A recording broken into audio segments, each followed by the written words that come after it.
हरि ओम।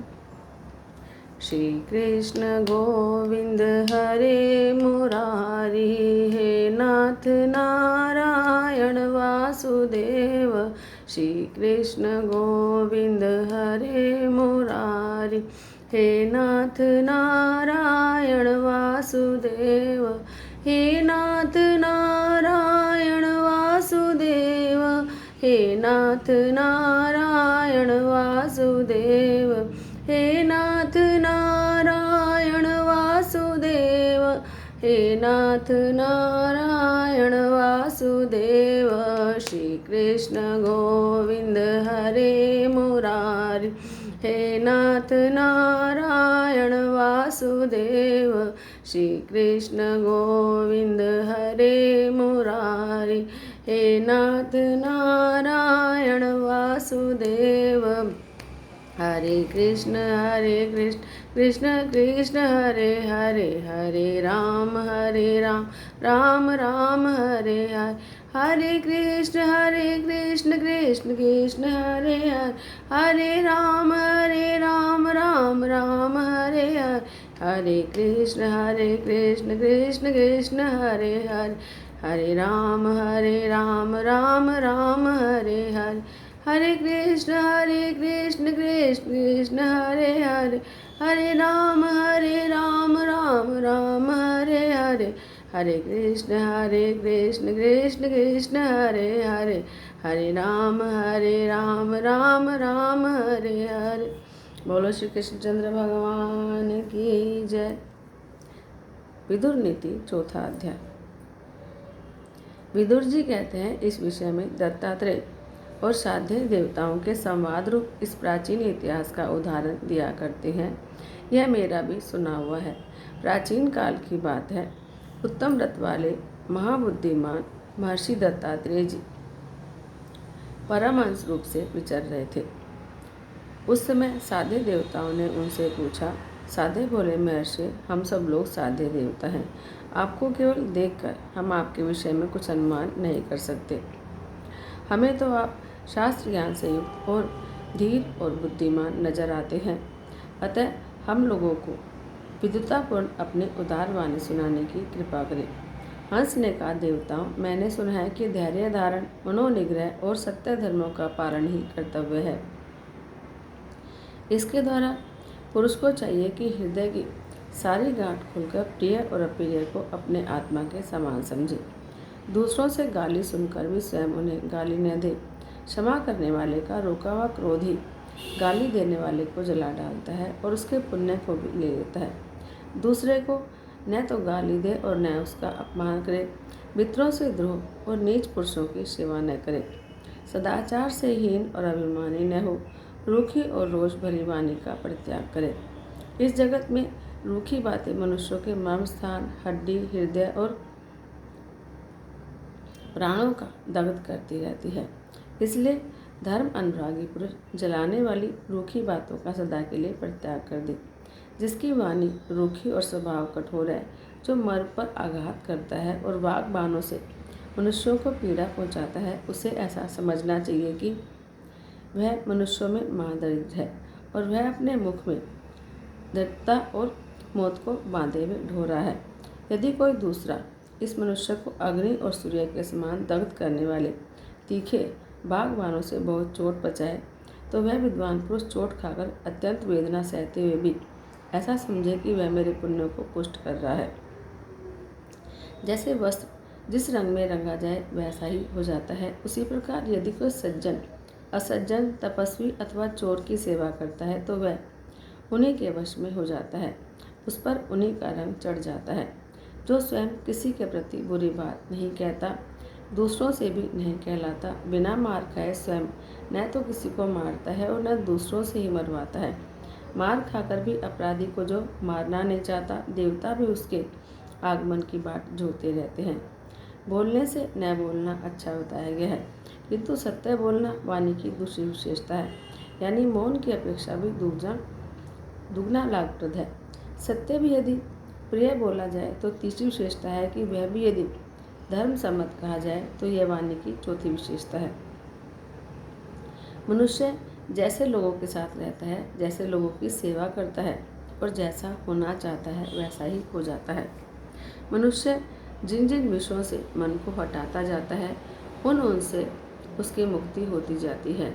इस प्रकार यदि सब ओर से निवृत्त हो जाए तो उसे लेश मात्र दुख का भी कभी अनुभव नहीं होता, जो न तो स्वयं किसी से जीता जाता है, न दूसरे को जीतने की इच्छा करता है, न किसी के साथ बैर करता है, न दूसरों को चोट पहुंचाना चाहता है, जो निंदा और प्रशंसा में समान भाव रखता है, वह हर शोक से परे हो जाता है, जो सबका कल्याण चाहता है, किसी के अकल्याण की बात मन में भी नहीं लाता, जो सत्यवादी, कोमल और जितेंद्रिय है, वह उत्तम पुरुष माना गया है, जो झूठी सांत्वना नहीं देता, देने की प्रतिज्ञा करके दे ही डालता है, दूसरों के दोषों को जानता है, वह मध्यम श्रेणी का पुरुष है, जिसका शासन अत्यंत कठोर हो, जो अनेक दोषों से दूषित हो, कलंकित हो, जो क्रोधवश किसी की बुराई करने से नहीं डरता हो, दूसरों के किए हुए उपकार को नहीं मानता हो, जिसकी किसी के साथ मित्रता नहीं हो, तथा जो दुरात्मा हो। ये अधम पुरुष के भेद है, जो अपने ही ऊपर संदेह होने के कारण दूसरों से भी कल्याण होने का विश्वास नहीं करता, मित्रों को भी दूर रखता है, अवश्य ही वह अधम पुरुष है। जो अपनी उन्नति चाहता है वह उत्तम पुरुषों की ही सेवा करे, समय आ पड़ने पर मध्यम पुरुषों की भी सेवा कर ले, परंतु अधम पुरुषों की सेवा कदापि न करे। मनुष्य दुष्ट पुरुषों के बल से, निरंतर के उद्योग से, बुद्धि से और पुरुषार्थ से धन भले ही प्राप्त कर ले, परंतु इससे उत्तम कुलीन पुरुषों के समान और सदाचार को वह पूर्ण रूप से कदापि नहीं प्राप्त कर सकता। धृतराष्ट्र ने कहा, विदुर, धर्म और अर्थ के नित्य ज्ञाता और भोषुत देवता भी उत्तम कुल में उत्पन्न होने की उत्तम पुरुषों की इच्छा करते हैं। इसलिए मैं तुमसे यह प्रश्न करता हूँ कि उत्तम कुल कौन है? विदुर जी बोले, जिसमें तप, इंद्रिय संयम, वेदों का स्वाध्याय, यज्ञ, पवित्र विवाह, सदा अन्नदान और सदाचार, ये 7 गुण वर्तमान है, उन्हें उत्तम कुल कहते हैं।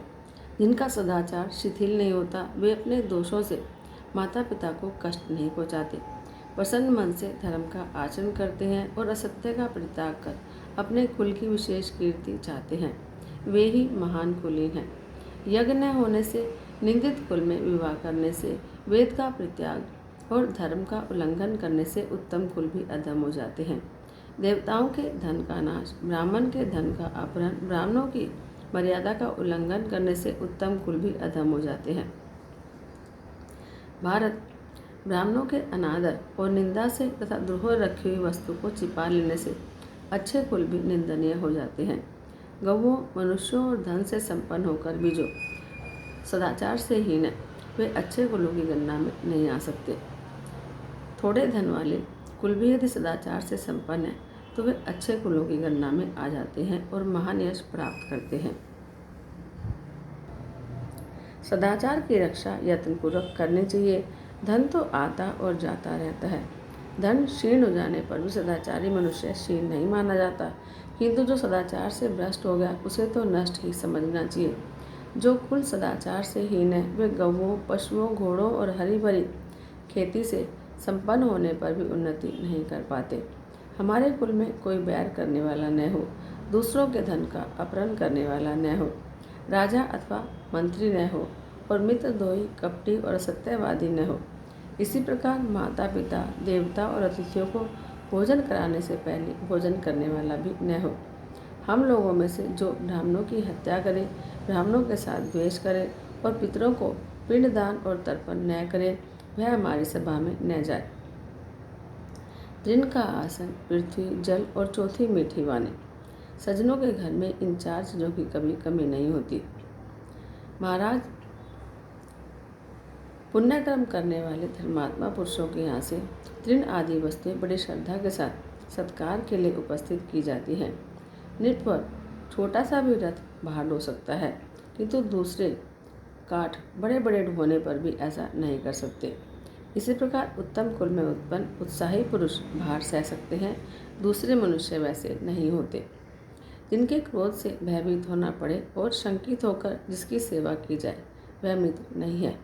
मित्र तो वही है जिस पर पिता की भांति विश्वास किया जा सके। दूसरे तो संगी मात्र हैं। पहले से कोई संबंध न होने पर भी जो मित्रता का बर्ताव करे, वही बंधु, वही मित्र, वही सहारा और वही आश्रय है। जिसका चित्त चंचल है, जो वृद्धों की सेवा नहीं करता, उस अनिश्चित मति पुरुष के लिए मित्रों का संग्रह स्थायी नहीं होता। जैसे हंस सूखे सरोवर के आसपास ही मंडरा कर रह जाते हैं, भीतर प्रवेश नहीं करते, उसी प्रकार जिसका मन चंचल है, जो अज्ञानी और इंद्रियों का गुलाम है, उसे अर्थ की प्राप्ति नहीं होती। दुष्पुरुषों का स्वभाव मेघ के समान चंचल होता है। वे सहसा क्रोध कर बैठते हैं और अकारण ही प्रसन्न हो जाते हैं। जो मित्रों से सत्कार पाकर उनकी सहायता में कृत कार्य होकर भी उनके नहीं होते, ऐसे कृतज्ञों के मरने पर उनका मांस भोजी जंतु भी नहीं खाते। धन हो या न हो, मित्रों का तो परस्पर सत्कार करे ही। मित्रों से कुछ भी न मांगते हुए उनके सार असार की प्रतीक्षा न करें। संताप से रूप नष्ट होता है, संताप से बल नष्ट होता है, संताप से ज्ञान नष्ट होता है और संताप से मनुष्य रोग को प्राप्त होता है। अभिष्ट वस्तु शोक करने से नहीं मिलती, उससे तो केवल श्री को कष्ट होता है और शत्रु प्रसन्न होते हैं। इसलिए आप मन में शोक न करें। मनुष्य बार बार मरता और जन्म लेता है, बार बार हानि उठाता है, बार बार बढ़ता है, बार बार स्वयं दूसरों से याचना करता है और दूसरे उससे याचना करते हैं, और बार बार वह दूसरों के लिए शोक करता है और दूसरे उसके लिए शोक करते हैं। सुख दुख, उत्पत्ति विनाश, लाभ हानि, जीवन मरण, ये बारी बारी से सबको प्राप्त होते रहते हैं। इसलिए धीर पुरुष को इनके लिए हर्ष और शोक नहीं करना चाहिए। ये 6 इंद्रियां बहुत ही बलवान हैं, बहुत ही चंचल हैं। इनमें से जो इंद्रियां जिस जिस विषय की ओर बढ़ती है, वहाँ बुद्धि उसी प्रकार क्षीण होती है, जैसे फूटे घड़े से पानी सदा चू जाता है। धृतराष्ट्र ने कहा, काठ में छिपी हुई आग के समान सूक्ष्म धर्म से बंधे हुए राजा युधिष्ठिर के साथ मैंने मिथ्या व्यवहार किया है, अतः वे युद्ध करके मेरे मूर्ख पुत्रों का नाश कर डालेंगे। महामते, यह सब कुछ सदा ही भय से उद्विग्न है। मेरा यह मन भी भय से उद्विग्न है। इसलिए जो उद्वेग शून्य और शांत पद हो, मुझे वही बताओ। विदुर जी बोले, पाप शून्य नरेश, विद्या, तप, इंद्रिय निग्रह और लोभ त्याग के सिवा और कोई आपके लिए शांति का उपाय मैं नहीं देखता। बुद्धि से मनुष्य अपने भय को दूर करता है, तपस्या से महत् पद को प्राप्त होता है, गुरु सेवा से ज्ञान और योग से शांति पाता है। मोक्ष की इच्छा रखने वाले मनुष्य दान के पुण्य का आश्रय नहीं लेते, वेद के पुण्य का भी आश्रय नहीं लेते, किंतु निष्काम भाव से राग द्वेष से रहित तो इस लोक में विचरते रहते हैं। सम्यक अध्ययन, न्याय उचित शुद्ध न्याय के साथ युद्ध हो, पुण्य कर्म हो और अच्छी प्रकार की तपस्या के अंत में सुख की वृद्धि होती है। राजन, आपस में फूट रखने वाले लोग अपने बिछोनों से युक्त पलंग पाकर भी कभी सुख की नींद नहीं सो पाते। उन्हें स्त्रियों के पास रहकर और सूत मार्गों द्वारा की हुई स्तुति सुनकर भी प्रसन्नता नहीं होती। जो परस्पर भेदभाव रखते हैं, वे कभी धर्म का आचरण नहीं करते, सुख भी नहीं पाते, उन्हें गौरव नहीं प्राप्त होता और शांति की वार्ता भी नहीं सुहाती। हित की बात भी कही जाए तो उसे अच्छी नहीं लगती, उसके योग क्षेम की भी सिद्धि नहीं हो पाती। राजन, भेदभाव वाले पुरुषों की विनाश के सिवाय और कोई गति नहीं है। जैसे गौओं में दूध, ब्राह्मण में तप और युवती स्त्रियों में चंचलता का होना अधिक संभव है, उसी प्रकार अपने जातु बंधुओं से भय होना भी संभव ही है। नित्य सींच कर बढ़ाई हुई पतली लताएं बहुत होने के कारण बहुत वर्षों तक नाना प्रकार के झोंके सहती हैं। यही बात सत्पुरुषों के विषय में भी समझनी चाहिए। वे दुर्बल होने पर भी सामूहिक शक्ति से बलवान हो जाते हैं। भरत श्वेत धृतराष्ट्र, जलती हुई लकड़ियाँ अलग अलग होने पर धुआं फेंकती हैं और एक साथ होने पर प्रज्वलित हो जाती हैं। इसी प्रकार जाति बंधु भी फूट होने पर दुख उठाते हैं और एकता होने पर सुखी रहते हैं। धृतराष्ट्र, जो लोग ब्राह्मणों, स्त्रियों, जाति वालों और गौओं पर ही शूरता प्रकट करते हैं, वे डंठल से पके हुए फलों की भांति नीचे गिरते हैं। यदि वृक्ष अकेला है तो वह बलवान, दृढ़ मूल और बड़ा होने पर एक भीषण में आंधी के द्वारा बलपूर्वक शाखाओं से धराशायी किया जा सकता है, किंतु जो बहुत से वृक्ष एक साथ रहकर समूह के रूप में खड़े हैं, वे एक दूसरे के सहारे बड़ी से बड़ी आंधी को भी सह सकते हैं। इस प्रकार समस्त गुणों से संपन्न मनुष्य को भी अकेले होने पर शत्रु अपनी शक्ति के अंदर समझते हैं, जैसे अकेले वृक्ष को वायु। किंतु परस्पर मेल होने से और एक दूसरे के सहारा मिलने से जाति वाले लोग इसी प्रकार वृद्धि को प्राप्त होते हैं, जैसे तालाब में कमल। ब्राह्मण, गो, कुटुंबी, बालक, स्त्री, अन्नदाता और शरणागत ये अवध्य होते हैं। राजन, आपका कल्याण हो। मनुष्यों में धन और आरोग्य को छोड़कर दूसरा कोई गुण नहीं है, क्योंकि रोगी तो मुर्दे के समान है।